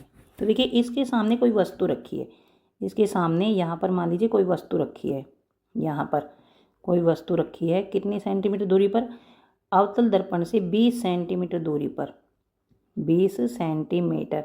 तो देखिए इस तरफ बाईं तरफ जा रही ना ये, तो ये आएगी घटा की 20 सेंटीमीटर। अब है फोकस दूरी 15 सेंटीमीटर। तो देखिए अवतल दर्पण की आर भी इस तरफ होती है, आर इस तरफ होती है, तो फोकस दूरी भी इसी तरफ होगी, यानी फोकस दूरी भी घटा की होगी। तो एफ है ना, एफ वो है यहाँ से यहाँ तक, कितनी है? 15 सेंटीमीटर। अब ये आएगी घटा की। अवतल दर्पण की जो फोकस दूरी होती है वो घटा की होती है। दर्पण से कितनी दूरी पर पर्दा रखा जाए कि उस पर प्रतिबिंब प्राप्त हो? तो दर्पण से कितनी दूरी पर पर्दा रखा जाए कि उस पर प्रतिबिंब प्राप्त हो, यानी प्रतिबिंब की दूरी निकालनी है। अब हमारे पास u जो है, u तो ये है, और f जो है, f ये है, घटा 15। अब हमें निकालनी v, तो हम दर्पण सूत्र का उपयोग करेंगे यहाँ पर, ये दर्पण सूत्र का। तो हम जानते हैं कि 1/v जमा 1/u बराबर 1/f होता है। तो इससे हम 1/v निकाल लेते हैं। अब ये यहाँ से कर लेते हैं, 1/v जमा 1/u बराबर 1/f होता है। अब 1/v जमा 1/u कितना होता है? 1/u, तो u हमारे पास तो ये है ना, ये तो 1/20 और 1/f कितना है? 15 सेंटीमीटर। तो ये भी घटा का है, घटा 15 सेंटीमीटर। तो यहाँ पर 1/v बराबर 1/15। तो यहाँ ये देखिए ये उस तरफ चला जाएगा, ये ऐसे, तो यहाँ पर आ जाएगा, यहाँ घटा का निशान है तो यहाँ आ जाएगा जमा 1/20। अब इनका हम एलसीएम लेंगे 15 और 20 का, तो ये हो जाएगा, जैसे 15 और 20 का एलसीएम लेंगे, 5 3 15, 5 चौक 20, 20 3 60 हो गए यहाँ पर। तो 15 चौक 60, घटा का, ये घटा का निशान है इसलिए घटा का 4, 20 3 60। तो ये आ गया घटा 1/60। 1/v बराबर घटा 1/60, और v जो है v बराबर 60 आ गया, वो भी घटा का, और v बराबर घटा का 60, ये आ गया। तो जो प्रतिबिंब की दूरी है, अवतल दर्पण से प्रतिबिंब की दूरी घटा 60 होगी। तो घटा का निशान देखिए, मैंने बताया था घटा इसलिए आता है क्योंकि दर्पण के सामने ही प्रतिबिंब बनेगा और वास्तविक बनेगा। यहाँ पर घटा 60 सेंटीमीटर पर यहाँ पर बनेगा प्रतिबिंब, यहाँ पर। और ये देखिए 20 सेंटीमीटर दूरी पर बिंब रखा है, इसका ये लगेगा, ये प्रतिबिंब बनेगा घटा 60 सेंटीमीटर पर। तो यानी पर्दा यहाँ पर रखना पड़ेगा हमें, घटा 60 सेंटीमीटर दूरी पर, यानी इस तरफ रखना पड़ेगा। घटा का निशान का मतलब इस तरफ रखना पड़ेगा, अगर जमा होता तो इस तरफ रखना पड़ता पर्दा। लेकिन अवतल दर्पण में वस्तु के सामने बनता है प्रतिबिंब, वस्तु के पीछे सिर्फ ऐसे बनता है जब यहाँ पर वस्तु होती पोल और फोकस के बीच में, तो यहाँ पर प्रतिबिंब बनेगा और वास्तविक बनेगा, क्योंकि दर्पण के सामने जब प्रतिबिंब बनता है तो वास्तविक बनता है, दर्पण के पीछे बनता है तो आभासी बनता है। देखिए इसमें भी घटा 60 सेंटीमीटर, हमने भी घटा 60 सेंटीमीटर निकाल ली है। पर्दे को दर्पण से 60 सेंटीमीटर दूरी पर उसी ओर रखना पड़ेगा जिस ओर वस्तु रखी गई है। प्रतिबिंब वास्तविक है इसलिए घटा का निशान है। अब हम निकालेंगे प्रतिबिंब का साइज। प्रतिबिंब का साइज निकालने के लिए हमें प्रतिबिंब की ऊंचाई बटे बिंब की ऊंचाई लिखना पड़ेगा और घटा v बटे u लिखना होता है। तो ये है h डैश बटे h बराबर घटा v। v हमारे पास है 60 सेंटीमीटर, घटा का निशान पहले ही है और घटा 60 है, बटे u कितना है घटा का 20। यहाँ पर u देखिए, u यहाँ पर घटा 20 है ना, तो यहाँ पर घटा 20 है। ठीक है, अब इसको इससे काट देंगे, 20 या 20 दिया 60, तो घटा 3 आ जाएगा h डैश बटे h घटा 3। और यहाँ से अगर हम h डैश निकालेंगे तो घटा 3 गुणा में h, तो घटा 3 गुणा में h कितनी है, h है हमारे पास, ये दे रखी है देखिए h यहाँ पर 6 सेंटीमीटर, तो ये आ गया घटा 3 गुणा में h, तो ये है घटा 3 गुणा में 6 यानी घटा 18 आ गया, ये घटा 18 सेंटीमीटर। तो घटा का 18 सेंटीमीटर का क्या मतलब हुआ कि 6 सेंटीमीटर तो उसका साइज है, वस्तु का साइज 6 सेंटीमीटर, ये 6 सेंटीमीटर की है, ये वस्तु ना 6 सेंटीमीटर ऊंची है, ऐसे ऊंची, और घटा 18 यानी नीचे की तरफ, देखिए ऊपर की तरफ सारी जमा में होती है ऊंचाई, और घटा 18 सेंटीमीटर तो यानी नीचे बनेगा प्रतिबिंब और उल्टा बनेगा, घटा का निशान का मतलब उल्टा, प्रतिबिंब उल्टा बनेगा और वास्तविक बनेगा और आकार में वस्तु से बड़ा बनेगा, क्योंकि वस्तु 6 सेंटीमीटर की है और ये 18 सेंटीमीटर का है, तो आकार में वस्तु से बड़ा बनेगा, उल्टा बनेगा। मैंने पहले भी बताया कि उल्टा जो प्रतिबिंब होता है वो वास्तविक प्रतिबिंब होता है, तो प्रतिबिंब वास्तविक बनेगा। यहाँ पर यह है वास्तविक, देखिए वास्तविक उल्टा बनेगा और आकार में वस्तु से बड़ा बनेगा और दर्पण के सामने बनेगा, दर्पण के पीछे नहीं, दर्पण के सामने बनेगा। अब हम एक और प्रश्न करते हैं।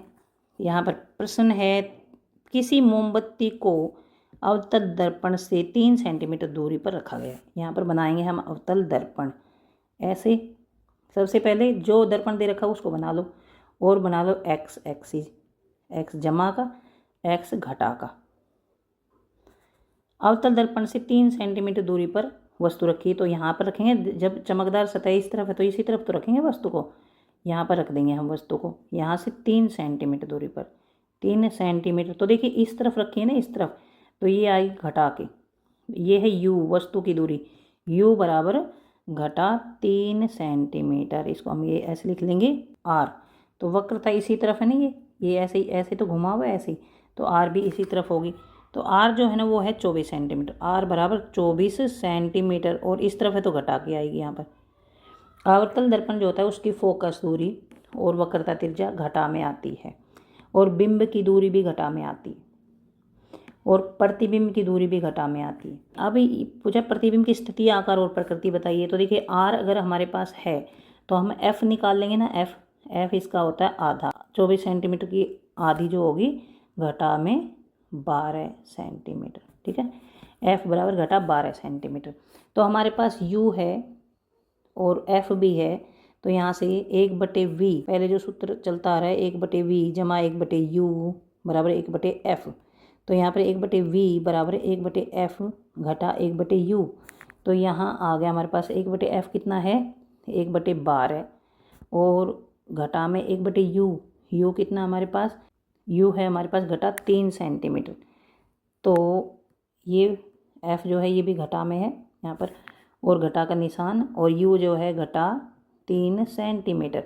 अब ये हमारे पास आ गए यहाँ पर 1/12, अब ये घटा और घटा जमा हो गया, जमा में 1/3, अब इसका हमें लेंगे एलसीएम, ये 12 और 12 एकम 12 और जमा का निशान, यहाँ पर घटा का निशान आएगा क्योंकि घटा का निशान यहाँ है, तो 3 चौक 12, यह आ गया 3/12 और जमा का आएगा क्योंकि 4 जमा का ये बड़ा है, 3 एकम 3, 3 चौक 12। अब ये आ गया हमारे पास 1/4, 1/v बराबर 1/4, और जो v है 1/v जो है वो 1/4 आ गई, और v जो है v 4 सेंटीमीटर, इसका उल्टा हो जाएगा ना, 1/v बराबर 1/4 और v बराबर 4, तो ये 4 सेंटीमीटर वी आ गई। अब देखिए वी जमा का निशान है, वी में जमा का निशान है, देखिए यहाँ पर जमा का निशान, यानी जो प्रतिबिंब बनेगा ना, जो वो उस तरफ बनेगा जहाँ जमा के निशान आते हैं। यहाँ पर देखिए जमा की दूरी आती है इस तरफ, तो प्रतिबिंब जो है ना इस तरफ बनेगा और जमा का बनेगा, जमा का निशान है, तो प्रतिबिंब इस तरफ बनेगा दर्पण के पीछे। और दर्पण के पीछे जो प्रतिबिंब बनता है वो आभासी होता है और सीधा होता है। तो यहाँ पर बनेगा ऐसे आभासी और सीधा, आभासी और सीधा बनेगा। और यहाँ से 4 सेंटीमीटर दूरी पर बनेगा दर्पण से, यहाँ से 4 सेंटीमीटर दूरी पर, 4 सेंटीमीटर वी आ गई हमारी 4 सेंटीमीटर दर्पण से 4 सेंटीमीटर की दूरी पर, और दर्पण के पीछे बनेगा यानी दाईं तरफ बनेगा। प्रतिबिंब दर्पण के पीछे 4 सेंटीमीटर दूरी पर बनेगा। अब हम इसका साइज़ निकालेंगे, तो साइज़ के लिए वही m बराबर h डैश बटे h, और ये हो गया घटा v बटे u। अब ये आ गया घटा v कितना है, v कितना है 4, 4 है ना, ये 4 है, और u कितना है, u घटा का निशान यहाँ लगाएंगे, u है यहाँ पर देखिए u है 3 सेंटीमीटर, वो भी घटा की है, तो यहाँ लिख देंगे घटा की 3। तो h डैश बटे h बराबर ये आ गया, इससे ये कट गया है। तो h डैश निकालेंगे तो यहाँ 4 बटे 3, और ये जो h है ये इस तरफ चला जाएगा, और h यहाँ ये आ जाएगा 4 बटे 3 गुणा में h। अब यहाँ पर देखिए 3 एकम 3, h डैश 3 एकम 3, और यहाँ पर पॉइंट में लिखेंगे 3 तिया फिर 9, 3 तिया 9 h, मतलब h से इतना गुना, h से इतना गुना, और जमा का निशान है। तो जो ये हमारी h है ना, h ये इससे 1.33 गुना बनेगा, मतलब इससे थोड़ा बड़ा बन जाएगा यहाँ, क्योंकि ये 1 से ज़्यादा है, देखिए 1 से ज़्यादा है, तो ये जो है ना मतलब h से इतना गुना ज़्यादा है, इतना गुना ज़्यादा। तो यहाँ पर प्रतिबिंब आभासी बनेगा, सीधा बनेगा, ये मैंने पहले बता दिया। वस्तु के आकार से इतना गुना बनेगा, इतना गुना, वस्तु के आकार से इतना गुना बड़ा बनेगा, और दर्पण से 4 सेंटीमीटर दूरी पर बनेगा। अब हम आ गए हैं इस वाले प्रश्न पर। किसी वस्तु को 40 सेंटीमीटर फोकस दूरी के किसी अवतल दर्पण से कितनी दूरी पर रखा जाए कि प्रतिबिंब वस्तु से दुगना बने। सबसे पहले यही काम है हमारा दर्पण बनाने का। अवतल दर्पण बनता है ऐसे, और यहाँ पर x जमा का x घटा का, और ऐसे बनता है अवतल दर्पण। अवतल दर्पण की जो फोकस दूरी घटा की होती है और वक्रता त्रिज्या घटा की होती है, और बिंब जिस तरफ रखा जाता है वो भी, उसकी दूरी भी घटा की होती है। तो यहाँ पर है फोकस दूरी, तो f जो है f जो है ये है घटा 40 सेंटीमीटर। अब ये कहा है कि अवतल दर्पण से कितनी दूरी पर रखा जाए, यानी हमें निकालना है u, कितनी दूरी पर रखा जाए, u निकालना है कि इससे कितनी दूरी पर रखा जाए कि प्रतिबिंब वस्तु से दुगना बने। प्रतिबिंब वस्तु से दुगना बने, मतलब प्रतिबिंब जो है ना वस्तु की साइज से दुगना बने। यानी यहाँ पर दे रखा है, मान लीजिए प्रतिबिंब है h डैश जो है ना वो h से दुगना बनना चाहिए। अब हमारे पास m जो आता है, देखिए h डैश भी आ गया और h भी आ गया। अब जो m होता है ना, m वो क्या होता है, h डैश बटे h होता है। अब यहाँ पर देखिए अवतल दर्पण में 2 तरह के प्रतिबिंब बनते हैं। वस्तु अगर f पर रखी हो या f से इधर रखी हो, इधर रखी हो, तो उसका वास्तविक प्रतिबिंब बनता है। अगर वस्तु रखी हो f और p के बीच में, तब उसका प्रतिबिंब बनता है यहाँ पर आभासी, यहाँ पर बनता है। तो यहाँ पर 2 कंडीशन होंगी हमारी कि जो वास्तविक प्रतिबिंब, अगर वास्तविक प्रतिबिंब भी बन सकता है, हमें नहीं पता ना यहाँ पर प्रतिबिंब कैसा बनेगा, बस ये बता रखा है कि अवतल दर्पण से बिंब को कितनी दूरी पर रखा जाए कि प्रतिबिंब वस्तु से दुगना बने। तो दुगना तो यहाँ पर भी बन सकता है और दुगना यहाँ पर भी बन सकता है। इसमें ये नहीं लिख रखा कि प्रतिबिंब उल्टा बने या सीधा बने, तो फिर हम वास्तविक प्रतिबिंब या आभासी प्रतिबिंब में का सूत्र आसानी से अलग अलग लगा सकते थे। अब हमें दोनों सूत्र लगाने पड़ेंगे।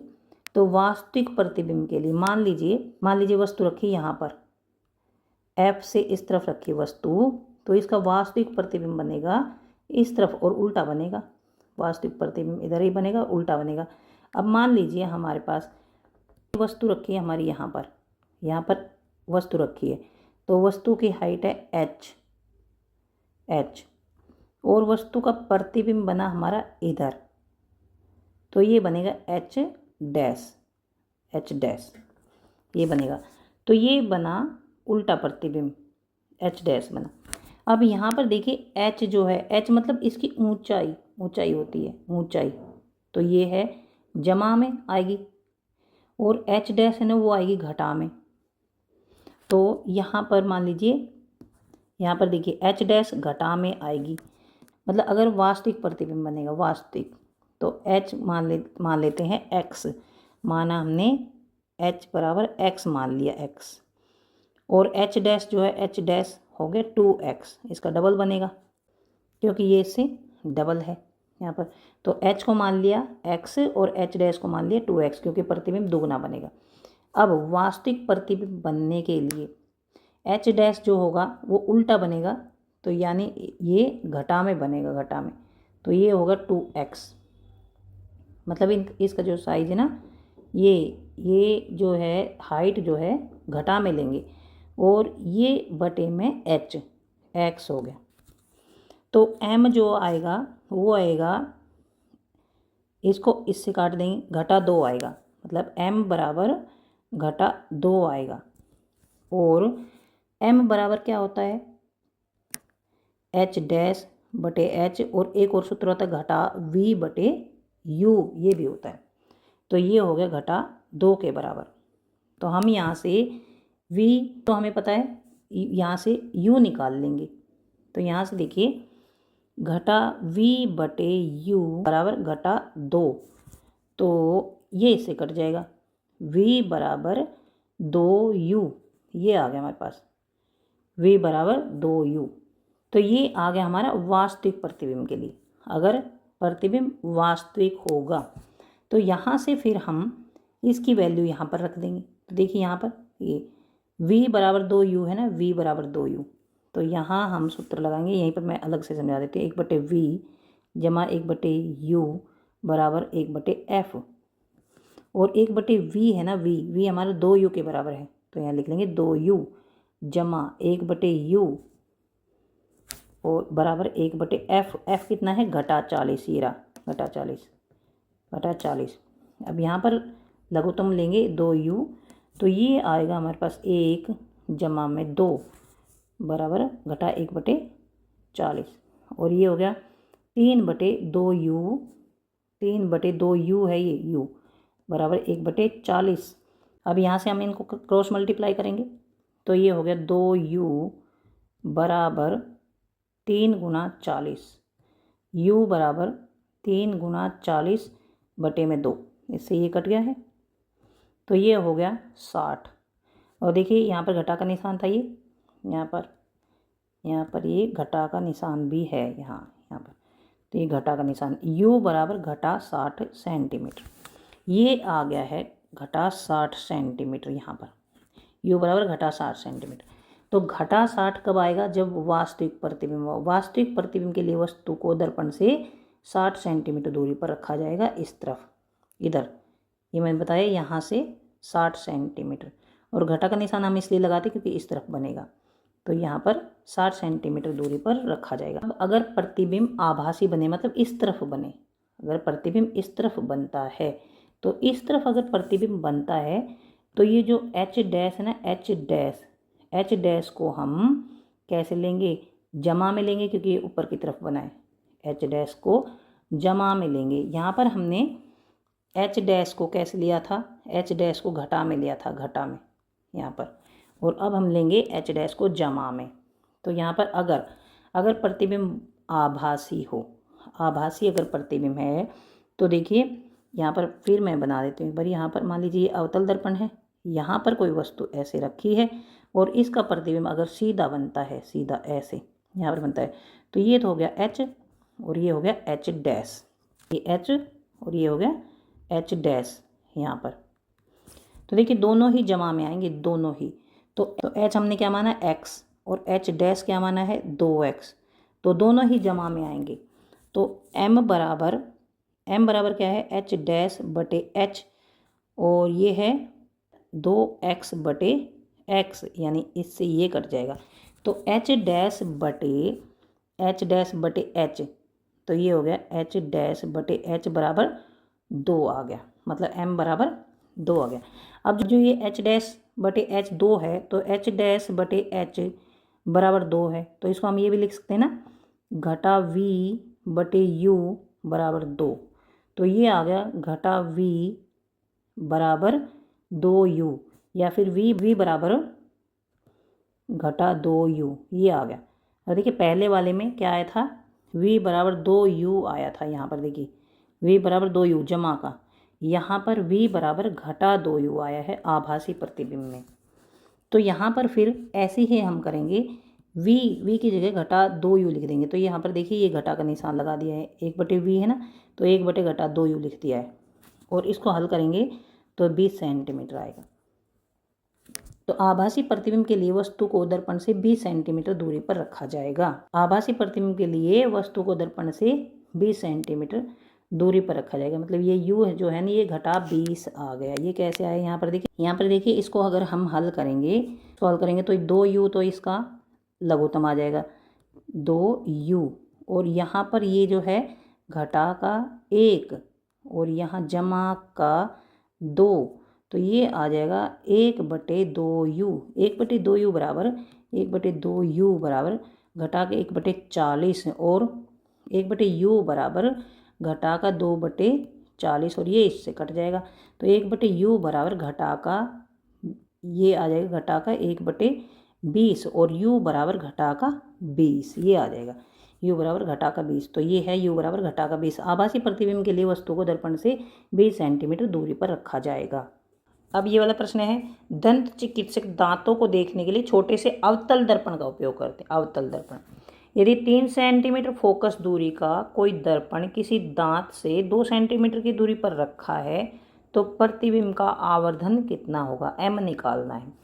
3 सेंटीमीटर फोकस दूरी का कोई दर्पण है, फोकस दूरी है 3 सेंटीमीटर, और अवतल दर्पण की फोकस दूरी माइनस में होती है, तो ये घटा 3 सेंटीमीटर, क्योंकि अवतल दर्पण को हम ऐसे लेते हैं, और ये इसकी वक्रता इस तरफ है, तो इसकी जो फोकस दूरी भी इसी तरफ होगी, और वो घटा में आती है।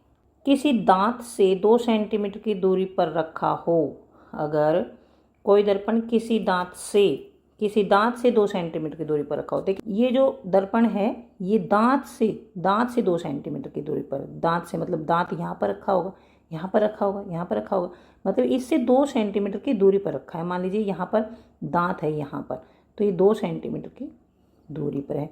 तो बिंब हुआ ना दांत, तो बिंब की दूरी u हुई, u बराबर घटा 2, और जो फोकस दूरी है f है घटा 3 सेंटीमीटर। प्रतिबिंब का आवर्धन कितना होगा, m निकालना है हमें। तो यहाँ से हम, ये है अवतल दर्पण, और ये है यहाँ पर दांत है, बिंब की दूरी है घटा 2 सेंटीमीटर, घटा 2 सेंटीमीटर यहाँ से लेकर यहाँ तक, और फोकस दूरी है 3 सेंटीमीटर,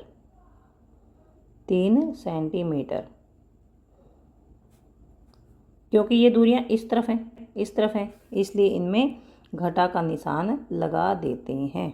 अब प्रतिबिंब का आवर्धन बताना है, तो हमारे पास देखिए u है और हमारे पास f है, फोकस दूरी f और वस्तु की दूरी u है, तो v निकालना हमें।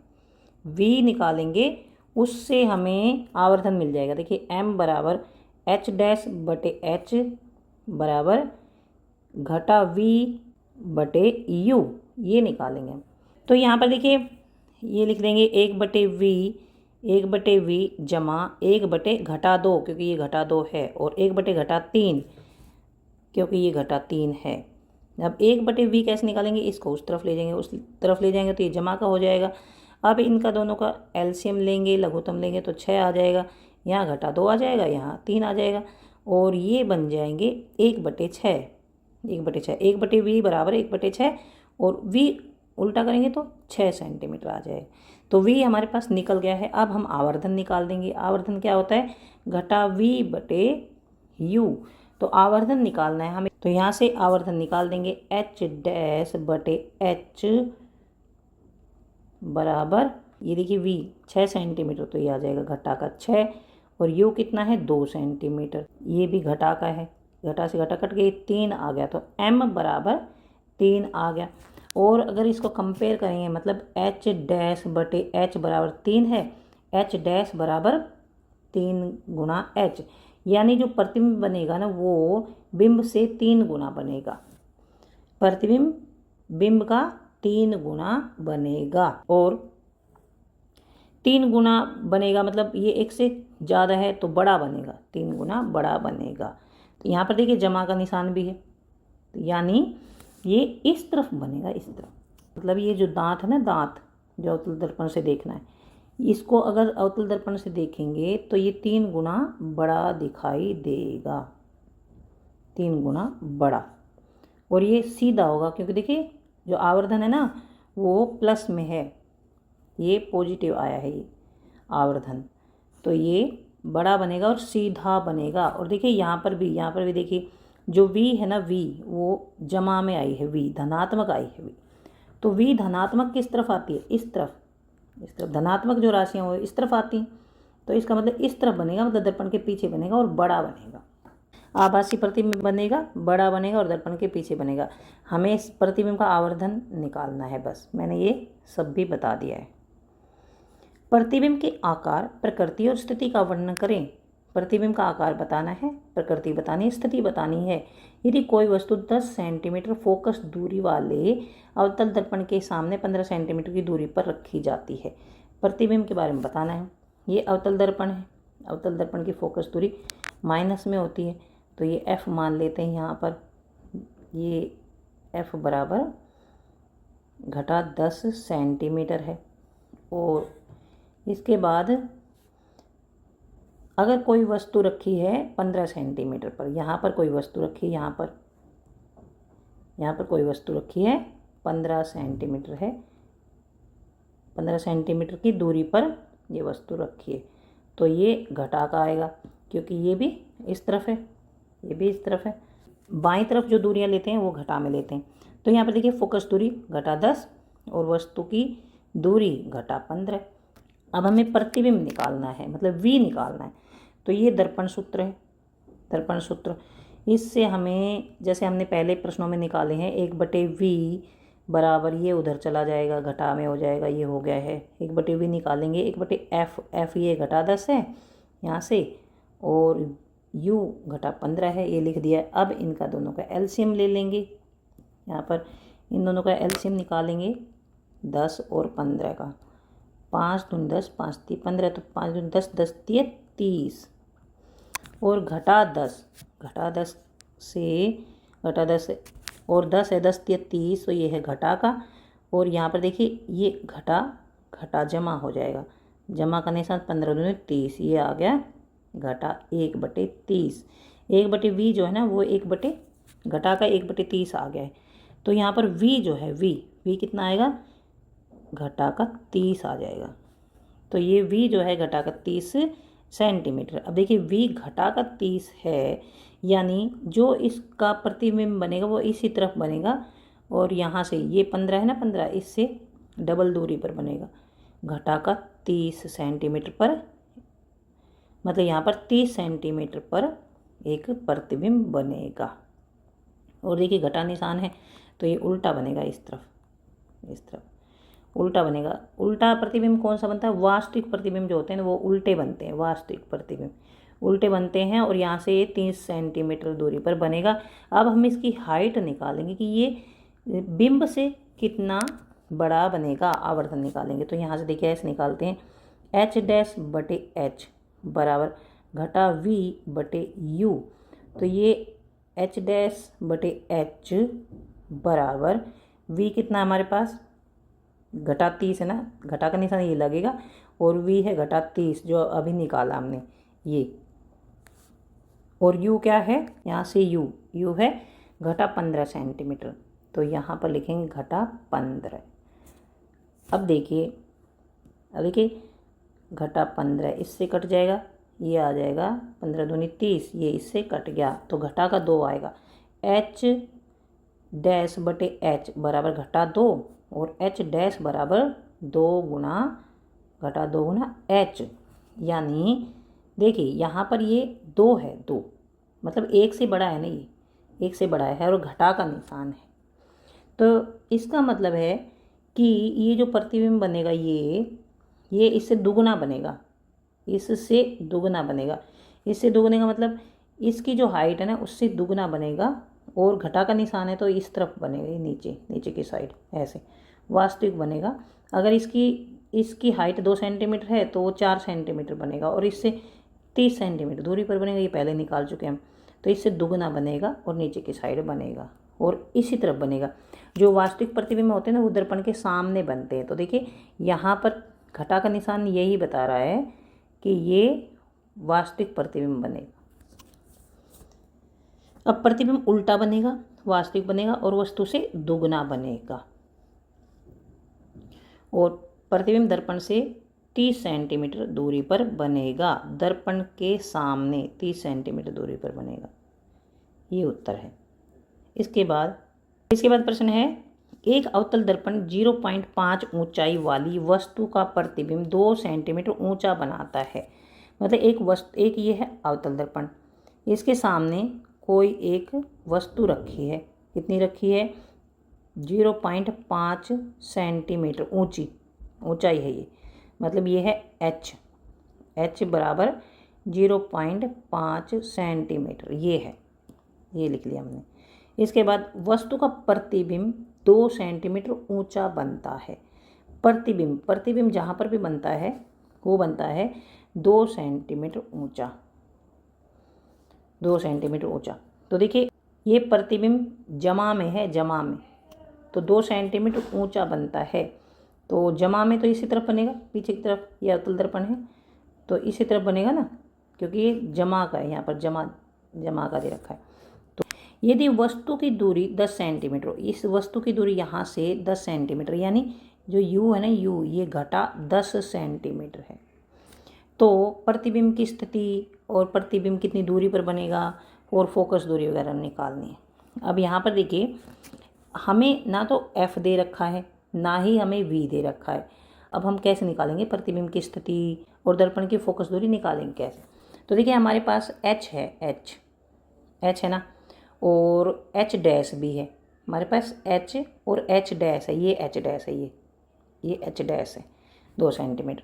तो यहाँ से हम u निकाल लेंगे। तो यहाँ पर देखिए ये हमारे पास h डैश भी है और h भी है, u भी है और v निकाल लेंगे।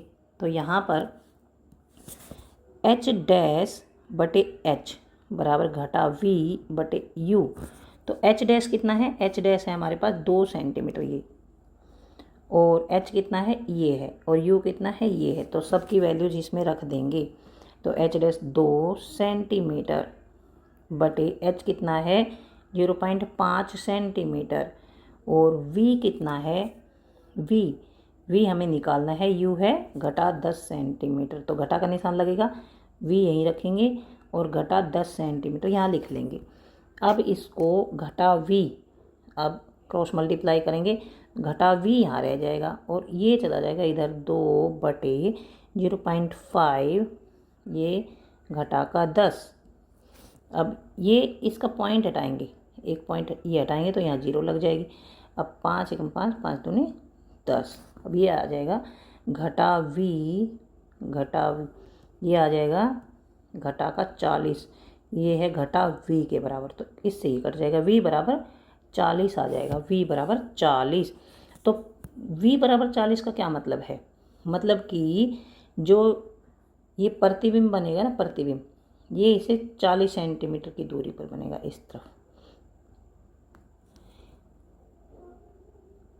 कि ये जो v है, v ये 40 सेंटीमीटर दूरी पर बनेगा, लेकिन v जो है ना वो प्लस में आ रहा है, v पॉजिटिव आ रहा है। तो इसका मतलब v जो है, मतलब जो इसका प्रतिबिंब बनेगा ना इस तरफ बनेगा, ये इस तरफ 40 सेंटीमीटर दूरी पर इस तरफ बनेगा। प्रतिबिंब बन गया यहाँ पर, यहाँ से 40 सेंटीमीटर दूरी पर, v बराबर 40।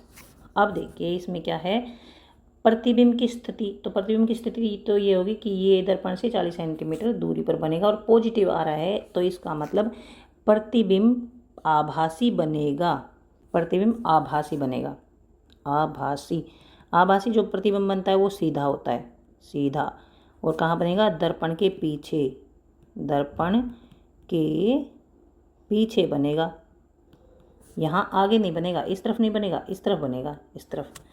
और इसके बाद दर्पण सूत्र के अनुसार अब हम क्या निकालेंगे इससे, फोकस दूरी। यहाँ पर देखिए फोकस दूरी भी तो निकालनी है हमें, अब फोकस दूरी निकालनी है हमें।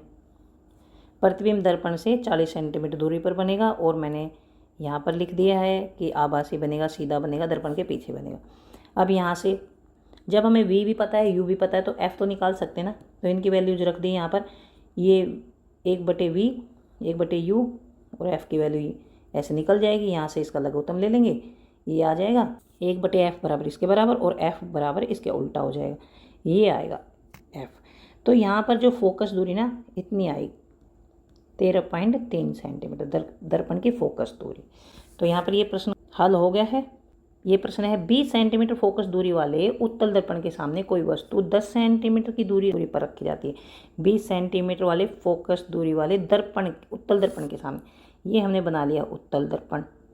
उत्तल दर्पण की जो फोकस दूरी और वक्रता तिर्जा प्लस में होती, प्लस में इस तरफ ये है वक्रता तिर्जा और इस तरफ फोकस दूरी होगी, जिस तरफ वक्रता तिर्जा होगी उसी तरफ फोकस दूरी होगी ना। तो फोकस दूरी f यहाँ से यहाँ तक की दूरी f बराबर क्या दे रखी है, 20 सेंटीमीटर, f बराबर 20 सेंटीमीटर। और ये प्लस की होगी क्योंकि इस तरफ की जो दूरियाँ होती ना वो प्लस में मापी जाती हैं। सामने कोई वस्तु 10 सेंटीमीटर की दूरी पर रखी जाती है। अब कोई वस्तु जो इसके सामने तो रखेंगे, ये थोड़ी हम इसके पीछे रख देंगे। कोई वस्तु यहाँ पर रखी, यहाँ पर कोई वस्तु, तो ये यहाँ पर रखी है और वस्तु जो है उसकी दूरी होती है -10 सेंटीमीटर इसकी दूरी है। प्रतिबिंब की स्थिति बतानी, प्रतिबिंब की दूरी बताएंगे पहले तो, मतलब v निकालेंगे, एक तो v निकालेंगे और प्रकृति निकालेंगे कि वो कैसा बनेगा, आभासी बनेगा या वास्तविक बनेगा और कहाँ पर बनेगा। तो 1/v जमा 1/u बराबर 1/f होता है। अब 1/v निकालेंगे, ये उस तरफ चला जाएगा, तो f की वैल्यू रख देंगे, u की रख देंगे। यहाँ पर f की वैल्यू ये है, u की ये है। बस इसमें क्या है, ये घटा लगाना है या जमा लगाना है, बस इसका ध्यान रखना है। तो ये 1/20 घटा नीचे 10 है तो ये इससे कट जाएगा, तो जमा का निशान आ गया। अब इसका एलसीएम लेंगे तो इसके बाद ये आ जाएगा, ये आ जाएगा। अब v बराबर 20/3 आ गया। ये हमारे पास 1/v आया ना, ये 1/v 3/20 आया, तो v बराबर 20/3 आ गया, यानी ये आ गया है। प्रतिबिंब दर्पण के पीछे इतनी दूरी पर बनेगा। देखिए ये जमा में है, v जो है ना धनात्मक आया है, तो धनात्मक इस तरफ होता है, इस तरफ होता है, इस तरफ। तो ये यहाँ से 6.66 सेंटीमीटर दूरी पर v सेंटीमीटर दूरी आई है v। तो प्रतिबिंब दर्पण के पीछे बनेगा। जब इस तरफ बनेगा ना, इस तरफ प्रतिबिंब बनता है, तो ये दर्पण के पीछे बन रहा है। देखिए उत्तल दर्पण तो इसका तो फेस इस तरफ है ना, तो दर्पण के पीछे ही तो बन रहा है ये। और दर्पण के पीछे जब भी कोई प्रतिबिंब बनता है वो कैसा बनता है, आभासी, आभासी बनेगा और सीधा बनेगा, ये इसकी प्रकृति है। इसके बाद कितना बड़ा बनेगा या छोटा, उसके लिए आवर्धन निकालना पड़ेगा। आवर्धन होता है ये। अब इसके लिए यहाँ पर वैल्यू रख देंगे, हम इनकी वैल्यू रख देंगे। ये कितनी है, चाहे तो पॉइंट्स में लिख दो, चाहे ऐसे रख दो इसको। तो घटा का निशान हमें लगाना है, v है 20/3। अब देखिए 20 ये है घटा 20/3 और इसको भाग में करेंगे, भाग में u कितना है -10, ऐसे करेंगे, ठीक है ना। तो ऐसे करेंगे तो घटा 20/3 भाग को गुणा में बदलते हैं तो ऐसे कर देते हैं, घटा का है ये भी। तो इससे यहाँ पर घटा घटा जमा हो गया, 10 × 10 10 दूनी 20, तो ये आ गया घटा 2 और घटा 1 कितना हो गया, 2/3 आ गया। तो ये आ गया है h' तो एच डैश निकालेंगे तो हमारे पास ये आ जाता है 0.66। इसको सोल्व करेंगे ना तो 0.66 आ जाएगा। यानी जो प्रतिबिंब बनेगा ना वो बिंब से इतने गुना बनेगा, इतने गुना। प्रतिबिंब जो बनेगा वो बिंब से इतने गुना बनेगा। और मैंने बताया था कि अगर ये 1 से कम है यानी प्रतिबिंब जो है वो छोटा बनेगा। जो प्रतिबिंब है ना बिंब का इतने गुना बनेगा, यानी छोटा बनेगा, बिंब से छोटा बनेगा। प्रतिबिंब आभासी बनेगा, बता दिया था। सीधा बनेगा, बता दिया था। वस्तु से इतनी दूरी पर बनेगा और वस्तु के आकार का इतना गुना होगा, इतना गुना। अगर यहाँ पर 1 या 1 से ज़्यादा आता ना यहाँ पर तो बड़ा बनता, अब ये छोटा बनेगा, तो वस्तु से छोटा बनेगा। इसके बाद 30 सेंटीमीटर वक्रता त्रिज्या वाले उत्तल दर्पण के सामने 30, ये है उत्तल दर्पण, ये है वक्रता त्रिज्या। कोई वस्तु है इसके सामने 5 सेंटीमीटर ऊंची, यानी वस्तु जो है उसकी ऊंचाई h 5 सेंटीमीटर है। 10 सेंटीमीटर की दूरी पर रखी जाती है और यहाँ से 10 सेंटीमीटर की दूरी पर रखी जाती है, यानी u बराबर घटा 10 सेंटीमीटर। तो प्रतिबिंब की स्थिति, आकार वगैरह बताना है। तो देखिए f निकाल लेंगे। देखिए u है हमारे पास है, u v नहीं है हमारे पास। तो हम यहाँ से देखिए r कितनी है इसमें 30 सेंटीमीटर वक्रता त्रिज्या है, 30 सेंटीमीटर। यहाँ से यहाँ तक है 30 सेंटीमीटर। और f जो f होता है इसका आधा होता है, तो f हो गया 15 सेंटीमीटर। अब इस तरफ है तो जमा का आएगा ना, तो f बराबर f जो है वो है 15 सेंटीमीटर। अब हमारे पास u भी है और f भी है, तो हम v निकाल लेंगे इस वाले फॉर्मूले से, इस तरह से। तो यहाँ पर 1/v बराबर 1/f कितना हो गया 1/15 घटा 1/u कितना हो गया घटा 10।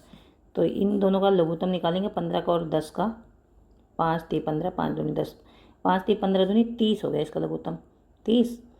15 दूनी 30, ये इससे कट जाएगा तो जमा का निशान, 10 × 30, 5/30, ये इससे कट जाएगा तो 1/6। 1/v बराबर 1/6 और v बराबर कितना आया v बराबर आया 6। तो देखिए v जमा का आया है, v 6 आया है और जमा का आया है, यानी उत्तल दर्पण में जो प्रतिबिंब बनेगा ना वो इस तरफ बनना चाहिए, क्योंकि v तो जमा का आया है ना, तो यहाँ से 6 सेंटीमीटर पर बनेगा, 6 सेंटीमीटर इस तरफ बनेगा। और इस तरफ जो भी प्रतिबिंब बनता है इस तरफ वो सीधा होता है, आभासी होता है, सीधा और आभासी। दर्पण की चमकीली सतह से दूसरी तरफ अगर बनता है, मतलब दर्पण के पीछे अगर बनता है तो वो बनता है आभासी, चाहे कोई भी दर्पण हो, आभासी और सीधा। और 6 सेंटीमीटर की दूरी, 6 सेंटीमीटर दूरी पर, दर्पण से 6 सेंटीमीटर की दूरी पर प्रतिबिंब दर्पण के पीछे 6 सेंटीमीटर दूरी पर बनता है, दर्पण के पीछे।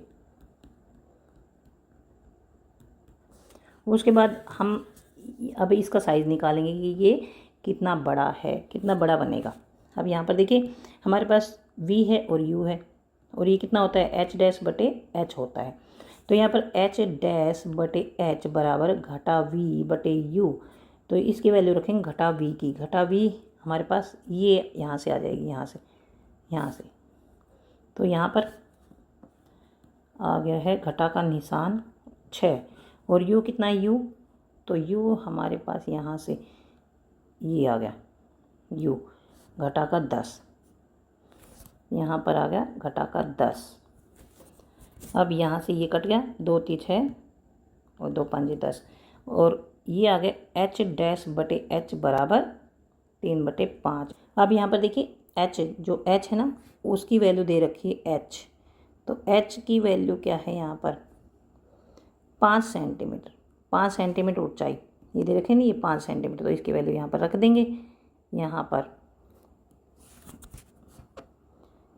h'/h बराबर 3/5।